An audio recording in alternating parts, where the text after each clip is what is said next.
자, 오케이, 시작! 오늘의 마지막 질문, 장문입니다.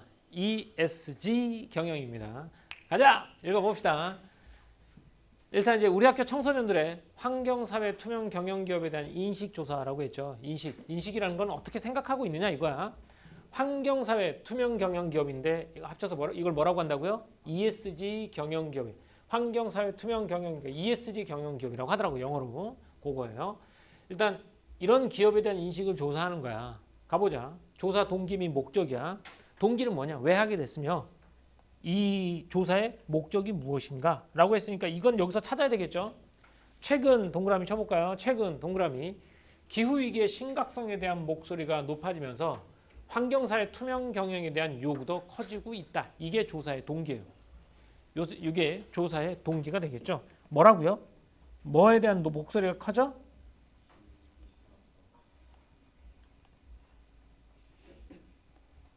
예, 요구가 커지고 있는 상황이죠. 이게 동기입니다. 다음, 환경사회 투명 경영은 ESG 경영이라고도 하는데 ESG 경영이란 개념이죠. 환경, 사회, 지배구조의 머리글자를 딴 말로 이윤 추구 위주의 기존 운영 방식이 아닌 사회적 책임과 지속 가능성에 초점을 두고 기업을 운영하는 방식을 의미한다 개념이니까 밑줄 해줄게요. 사회적 책임과 지속 가능성에 초점을 두고 기업을 운영하는 방식을 의미한다 이렇게요. 미래의 소비 주체인 청소년들이 이제 이게 여기는 그러면 뭐가 아직 안 나와 있어? 목적이 안 나와 있죠? 조사 동기는 나왔어요. 왜? 요즘 ESG 경영에 대한 요구가 커지고 있어요. 그래서 이걸 조사하게 됐고요. 그래서 ESG 경영이 뭔지 알아야 되니까 설명을 해줬어. 그럼 목적이 뭐냐? 미래의 소비 주체인 청소년들이 환경, 사회, 투명 경영 기업에 대해 어떻게 인식하고 있는지 분석해 보고라고 했죠. 고. 그지? 그럼 두 가지인 거야. 하나는 뭐라고? 청소년들이 이 기업에 대해 어떻게 인식하고 있는지. 이게 첫 번째 거. 이걸 알아보기 위한 게 목적이고요. 그다음에 고 나서가 두 번째. 청소년 소비자의 구매 결정에 어떠한 영향을 미치는지 분석해 보자라고 했으니까 목적은 이 두 가지를 분석해 보는 것이야. 첫 번째, 청소년들이 ESG 경영 기업에 대해서 어떻게 인식하고 있는지. 두 번째, 청소년 소비자의 구매 결정에 어떠한 영향을 미치는지 분석하는 이 두 가지야. 알겠죠? 이 두 가지가 저기는 동기, 이게 목적이야. 항상 글을 읽을 때는 제목이 되게 중요해. 제목이 보면 앞으로 나올 것들이 보이잖아. 근데 그 비문학에서는 제목이 없는 거야. 그래서 우리가 제목을 찾아가야 되는 거고 이런 것들은 제목이 있잖아. 조사 대상 및 방법. 땡땡 고등학교 13학년 100명 조사기간 나오고 조사 방법 뭘로 한다고? 비대면 설문조사. 비대면 설문조사죠. 자, 여기 옆에 거 그래도 한번 보고 갈까요? 뭐 할 것도 말 것도 없지만 그래도 가볼게요. 기후위기의 심각성이 고조됨에 따라 기업의 환경사회 투명 경영에 대한 요구가 전 세계적으로 커지고 있다. 이걸 뭐라고 부른다고요? 여기까지가 뭐라고? 동기. ESG 경영의 개념입니다. 환경, 사회, 지배구조. 이윤 추구 중심의 기존 방식에서 벗어나 사회적 책임과 지속 가능성에 초점을 맞추는 거죠. 그럼 여기 이제 목적이 뭐냐? 소비 주체인 청소년들이 이러한 경영 방식을 어떻게 인식하고 있는지 파악하려고. 또 하나는 소비 주체인 청소년이 구매 결정 과정에서 어떠한 구체적인 영향을 미치는지, 이런 투명 경업이 어떤 영향을 미치는지 분석하는 거예요. 두 가지야. 목적이. 자, 그러면 가봅시다. 조사 결과가 나와 있네요. 조사 결과 한번 가볼게요. 조사 결과. 이렇게 선생님이 그러니까 첫 번째 조사 결과 한번 가보자. 첫 번째는 뭘 조사했냐면 환경사회 투명 경영 기업에 대한 필요성 인식이야. 그러니까 이게 필요한지 필요하지 않은지에 대한 인식인 거야. 그러면 청소년들은 이 ESG 경영 기업이 필요하다고 보는지 필요하지 않다고 보는지 그걸 판단하는 거지. 여기서는 조사 대상 중 환경사회 투명 경영 기업이 매우 필요하거나 필요하다고 응답한 학생의 비율이 몇 퍼센트? 61%야. 이게 보면 매우 필요하다, 이게 필요하다거든. 이 두 개를 합쳐서 몇 퍼센트야? 61%. 그러니까 어쨌든 걔네들은 과반수 이상이 필요하다고 본 거죠. 반면 필요하지 않거나 전혀 필요하지 않다고 응답한 비율이 7%. 어디 볼까요? 이렇게. 필요하지 않다, 전혀 필요하지 않다가 몇 퍼센트? 7%에 그쳤다는 거야. 자, 다수 학생이 환경상 투명 경영에 대한 필요성을 뭐하고 있다? 인식하고 있다라는 거죠. 이렇게. 그러면 과반수 학생이 ESG 투명 경영에 대한 필요성을 뭐하고 있다? 인식하고 있는 거야. 그러니까 필요성 인식이야. 아, 걔는 필요해. 이렇게 인식하고 있는 거죠. 이렇게. 자, 그 다음 것까지 보고 갈게요. 아, 이건 자료니까 여기니까 여기서 옆에 거 보고 가자. 자, 표 잘 보고 보세요. 조사 대상을 100명으로 봤습니다. 필요함 응답자가 몇 명? 36명으로 가장 많았죠? 그 다음에 매우 필요한 몇 명? 25명. 합쳐서 61명이 61%가 되는 거야. 그러니까 긍정적인 응답, 매우 필요함과 필요함을 합산하면 61%, 과반수가 넘죠. 보통이라고 응답한 중립적 태도의 학생은 32명, 전체의 약 3분의 1을 차지하고. 반면 필요하지 않음과 전혀 필요하지 않음 합친 이제 부정응답은 몇 퍼센트에 불과한다? 7명, 7%에 불과하다라고 본 거죠. 이거 그냥 자료만 해석해 놓은 거야, 이건. 자, 이게 필요성에 대한 인식이었고, 그 다음 뭐냐? 그 다음 거 가볼게. 얘는 ESG 경영 기업에 대한 상품 있잖아. ESG 경영 기업의 상품에 대한 소비 경험이야. 그걸 사본 적이 있느냐 없느냐 이렇게 돼. 구매를 위해 조건이 비슷한 여러 상품 중 하나를 선택할 때 기업의 환경사회 투명 경영 여부가 상품 선택에 영향을 미치는지 묻는 거야. 여기 할게요. 항목에서 환경사회 투명 경영 여부를 고려하여 상품을 선택한 적이 있다고 응답한 학생이 55%. 어떤 사람? 여기 이제 하이라이트도 보이겠다. 아이쿠야.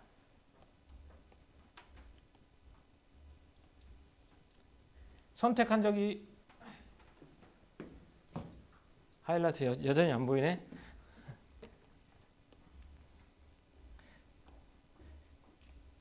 있다고 응답한 학생이 55%.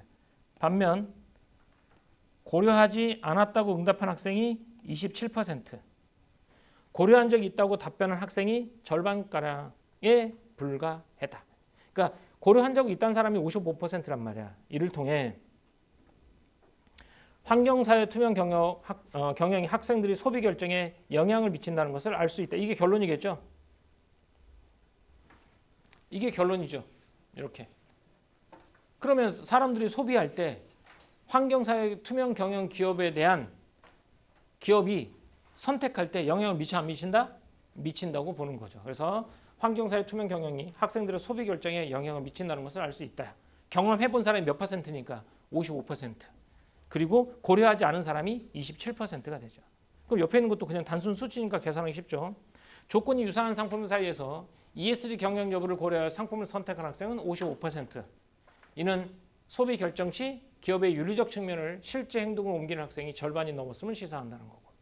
경영 여부를 고려하지 않았다고 응답한 비율은 27%로 고려한 집단의 절반 수준이라는 거야. 결과적으로 환경사회 투명 경영이 청소년들의 실질적인 소비 결정에 유의미한 뭘 미쳤다? 영향력을 행사했다라고 보는 거죠. 자, 그다음 마지막 한번 가볼까요?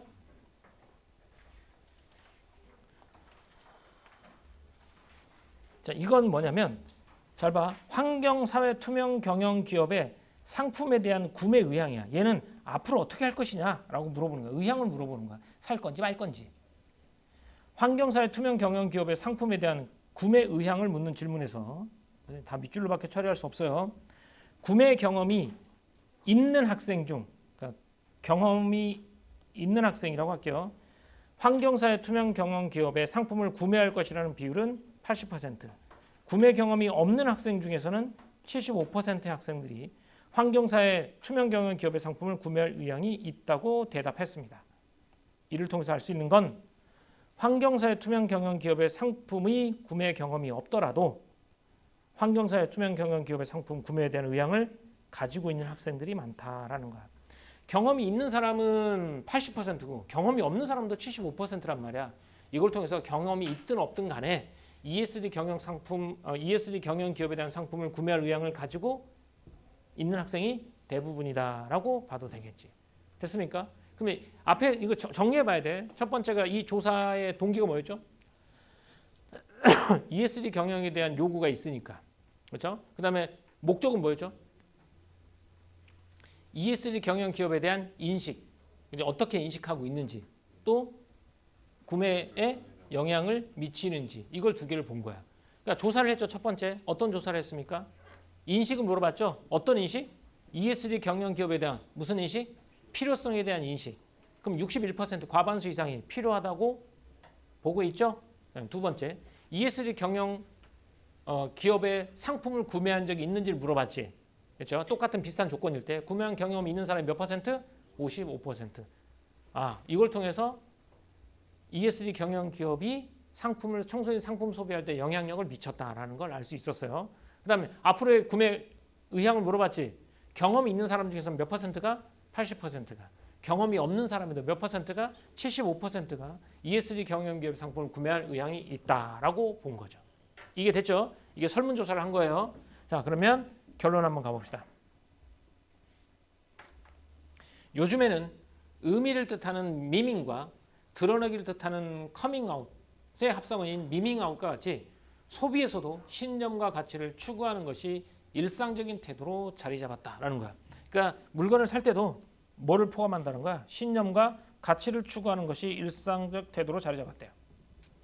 청소년 역시 기업의 윤리나 사회적 책임 등을 고려하여 소비하고 누리 소통망 등을 통해 자신의 신념을 표출하는 경향이 두드러집니다. 이러한 추세라고 했죠. 그럼 여기서 두 가지를 보는 거야. 첫 번째가 이러한 추세를 보는 거죠. 이런 추세가 어떤 추세죠?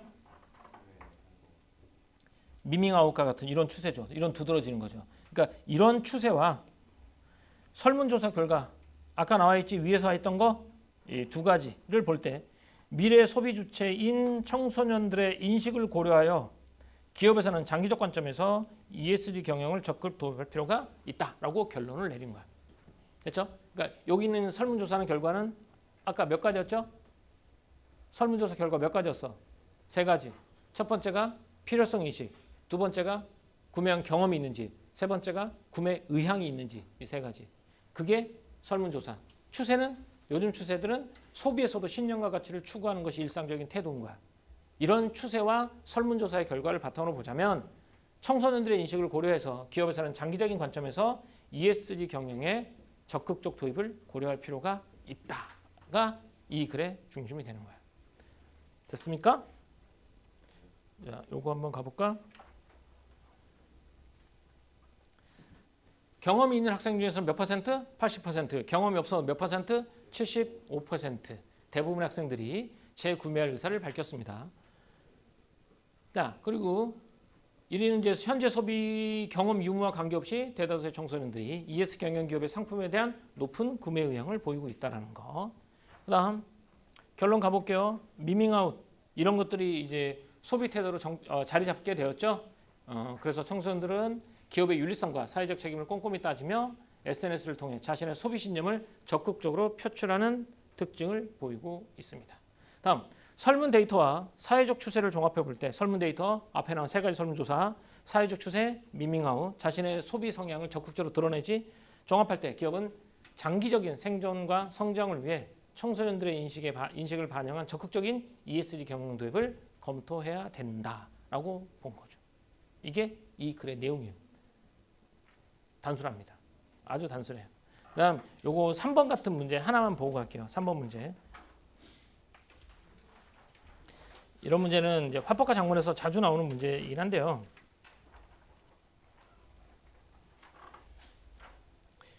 이런 것들 문제부터 읽어볼게요. 보기는 얘는요. 문제를 항상 잘 읽어야 돼요. 보기는 A의 초안이라는 거야. 그럼 뭐가 먼저야? 보기가 먼저야? A가 먼저야? 보기가 먼저죠. 보기는 A의 초안이에요. 그러면 이렇게 화살표를 해주세요. 보기에서 A로 갔구나. 항상 어떤 게 먼저인지 어떤 게 나중인지를 체크해야 돼. 무조건 이런 문제는. 그리고 나서 보기를 A와 같이 수정한 이유라고 했지. 그럼 뭐부터 해야 되냐면 글이 두 개잖아. 얘랑 A지. 뭐가 먼저라고? 보기가 먼저지. 그러면 A랑 B를 한 문장씩 봐요. 선생님은. 어떻게 보냐면 요즘에는 의미를 뜻하는 미밍과 드러내기를 뜻하는 커밍아웃의 합성어인 이렇게가 너무 길어. 요즘에는 의미를 뜻하는 미밍과 앞에 거 봐요. 똑같은지. 그 다음 그쪽에서 드러내기를 뜻하는 커밍아웃의 합성어인 다시 넘어와서 맞춰봐요. 두 개를 먼저 맞춰봅니다. 두 개를 똑같이 맞춰봐요. 뭐부터 찾아? 달라진 부분부터 찾아야죠.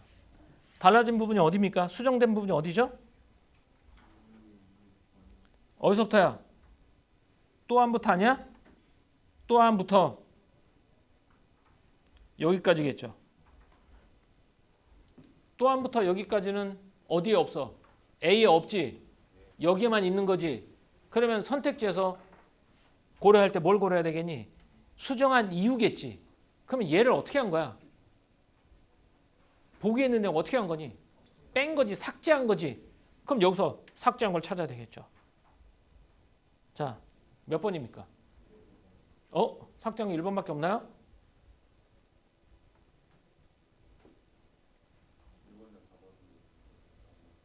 자, 그럼 답은 몇 번입니까? 1번이겠죠. 그렇죠?